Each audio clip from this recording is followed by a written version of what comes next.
Hello everyone. Today I will show you how to fix British Gas smart meter not showing gas. First, check your in-home display. If the screen is blank, press any button to wake it up. If it still does not respond, reset it by turning it off, unplugging it if it has a power cable, then plugging it back in and turning it on again. Wait a few minutes for it to reconnect. Next, check the signal position. Your gas meter sends information to your electricity meter and then to your display. If the devices are too far apart, the signal may be weak.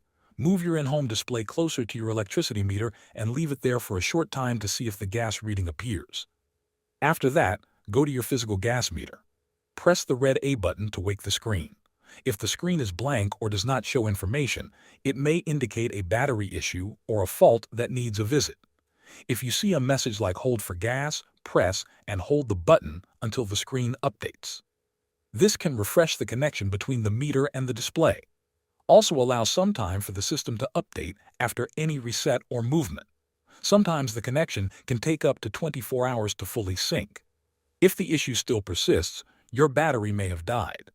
In that case, contact British Gas customer support as a certified engineer will be required to replace the battery. Thanks for watching.